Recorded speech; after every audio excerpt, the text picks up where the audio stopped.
ಹಗಲು ರಾತ್ರಿ ಕಷ್ಟಪಟ್ಟು ಬೆಳೆದ ಟೊಮ್ಯಾಟೊ ಬೆಳೆ ನಿರಂತರ ಮಳೆಯಿಂದ ತೇವಾಂಶ ಹೆಚ್ಚಾಗಿ ರೋಗಗಳಿಂದ ಬುಡ ಸಹಿತ ಭೂಮಿಯಲ್ಲಿ ಕೊಳೆಯುತ್ತಿದೆ. ಹೀಗಾಗಿ ಗಿಡಗಳನ್ನು ಕಿತ್ತು ತೋರಿಸಿದ ರೈತ ಕಳೆದ ಕೆಲ ದಿನಗಳಿಂದ ಸುರಿಯುತ್ತಿರುವ ಮಳೆಗೆ ಚಿಕ್ಕಬಳ್ಳಾಪುರ ಜಿಲ್ಲೆಯ ವಿವಿಧೆಡೆ ಟೊಮ್ಯಾಟೊ ತೋಟಗಳು ಕೊಳೆಯುತ್ತಿವೆ. ತೋಟದಲ್ಲಿ ನೋಡಿದ್ರೆ ಗಿಡದ ತುಂಬ ಕಾಯಿಗಳು, ಆದರೆ ಕಪ್ಪಾಗಿ ಒಣಗಿರುವ ಗಿಡಗಳು. ಇದರಿಂದ ರೈತರು ಮಳೆಯನ್ನು ಶಪಿಸುವಂತಾಗಿದೆ.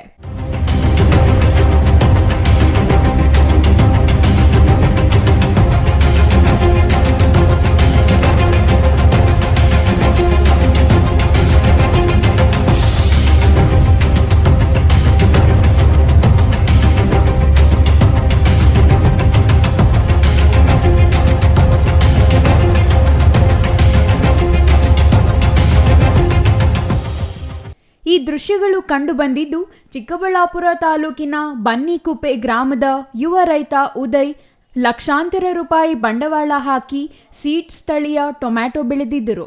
ಕೇವಲ 4 ಬಾರಿ ಮಾತ್ರ ಟೊಮ್ಯಾಟೊ ಕೀಳಲಾಗಿದೆ. ಲಕ್ಷಾಂತರ ರೂಪಾಯಿ ಸುರಿದು ಸೀಡ್ಸ್ ಟೊಮ್ಯಾಟೊ ಬೆಳೆದಿದ್ದೆ. ಆದರೆ ಈಗ ನಿರಂತರ ಜಿಟಿ ಮಳೆಗೆ ಟೊಮ್ಯಾಟೊ ತೋಟ ಹಾಳಾಗಿದೆ ಎಂದು ಅಸಮಾಧಾನ ವ್ಯಕ್ತಪಡಿಸಿದರು. 4,000 ತಳಿ ಬೆಳೆದಿದ್ದೀನಿ. ಒಂದು 4 ಲಕ್ಷ ಬಂಡವಾಳ ಆಗಿದೆ. ಇನ್ನೂ ಒಂದು ಮಾರ್ಕೆಟ್ಗಾಗಿ ಒಂದು 20,000 ಇನ್ನೂ ಇದಾಗಿಲ್ಲ, 20,000 ಆಗಿಲ್ಲ. ಏನು ಮಳೆ ಬಂದು ಎಲ್ಲ 20 ದಿವಸದಿಂದ ಹಾಳಾಗೋಗ್ಬಿಟ್ಟೈತೆ ನೋಡ್ರಿ. ಎಲ್ಲ ಚಿಗುರು ಏನಿಲ್ಲ, ಎಲ್ಲ ಒಣಗೋಗ್ಬಿಟ್ಟೈತೆ, ಹಣ್ಣೆಲ್ಲ ಬಿದ್ದು. ಟೊಮೆಟೊ ಬೆಳೆಯೋರ್ಗೆ ಸ್ವಲ್ಪ ಕಷ್ಟ ಐತೆ. ವರ್ಷದಲ್ಲಿ ಒಂದು ಹಾಕಿದ್ದು ಒಂದು 5,000 ಗಿಡ ಒಂದು 3 ಲಕ್ಷ ಆಗಿತ್ತು. 2 ಲಕ್ಷ ಬಂಡವಾಳ ಆಗಿತ್ತು, 1 ಲಕ್ಷ ಲಾಭ ಆಯಿತು. ಈ ಸಲ ಒಂದು 20,000 ಇಲ್ಲ. ಬಾಡಿಗೆನೂ ಬರೋಲ್ಲ, ಕೂಲಿನೂ ಬರೋಲ್ಲ, ಕೇಳೋ ಕೂಲಿ ಬರೋಲ್ಲ. ಹಂಗಾಗೋಗ್ಬಿಟ್ಟೈತೆ ರೈತರ ಕಷ್ಟ. ರೋಸು ಅಷ್ಟೇ, ರೋಸಿಗೂ ರೇಟ್ ಇಲ್ಲ, ದಾಳಂಬ್ರಿಗೂ ರೇಟ್ ಇಲ್ಲ, ಏನಿಗೂ ರೇಟ್ ಇಲ್ಲ. ಟೊಮೆಟೊ ಸೀಡ್ಸಲ್ಲಿ ಏನು ಅಂತ ಇದೆಲ್ಲ ಎಲ್ಲ ಮಚ್ಚೆ ರೋಗ ಔಷಧಿಗಳು ಹೊಡೆದು ಎಲ್ಲ ಹೋಗ್ಬಿಟ್ಟೈತೆ. ಸ್ಟಾರ್ಟಿಂಗ್ ಎಲ್ಲ ಫುಲ್ ಚಿಗುರೆಲ್ಲ ಚೆನ್ನಾಗಿ ಕೂತಿತ್ತು, ಹೂವು ಎಲ್ಲ ಕೂತಿತ್ತು, ಮೊಗ್ಗೆಲ್ಲ ಇತ್ತು. ಈಗ ಮಳೆ ಒಂದು 20 ದಿವಸದಿಂದ ಮಳೆ ಬೀಳ್ತಿರೋದ್ರಿಂದ ಎಲ್ಲ ಹೋಗ್ಬಿಟ್ಟೈತೆ. ಏನು ಕಾಯೇ ಇಲ್ಲ, ಎಲ್ಲ ಮಚ್ಚೆ ಬಂದ್ಬಿಟ್ಟೈತೆ, ಡ್ಯಾಂಡೀಸು. ಹೂವು, ಹಣ್ಣು, ತರಕಾರಿ ಬೆಳೆಗಳಿಗೆ ಖ್ಯಾತಿಯಾಗಿರೋ ಜಿಲ್ಲೆಯಲ್ಲಿ ನಿರಂತರ ಮಳೆಯಿಂದ ಹಣ್ಣು, ತರಕಾರಿ ಬೆಳೆಗಳು ಹಾಳಾಗುತ್ತಿರುವುದು ರೈತರ ನೆಮ್ಮದಿ ಹಾಳಾಗುವಂತೆ ಮಾಡಿದೆ. ಈಗ ನೋಡಿ, ನಮ್ಮದು ಟೊಮಾಟೊ ಬೆಳೆ ಈ ರೀತಿ ಒಂದು 15 ಡೇಸಿಂದ ಮಳೆ ಬಿದ್ದು ತುಂಬ ಹಾಳಾಗಿದೆ. ಎಲ್ಲ ಜಾಂಡೀಸ್ ಬಂದಿದೆ. ಇದ್ದಕ್ಕಿದ್ದಂಗೆ ತೋಟ ತುಂಬ ಚೆನ್ನಾಗಿತ್ತು, ರೋಗ ಇರಲಿಲ್ಲ, ಏನೂ ಇರಲಿಲ್ಲ. ಇದ್ದಕ್ಕಿದ್ದಂತೆ ಫುಲ್ಲು ಮಳೆಯಿಂದಾಗಿ ಔಷಧಿಗಳು ಏನು ನೋಡಿದ್ರು ಕೆಲಸ ಮಾಡಿದೆ, ಈ ರೀತಿ ಹಾಳಾಗಿದೆ.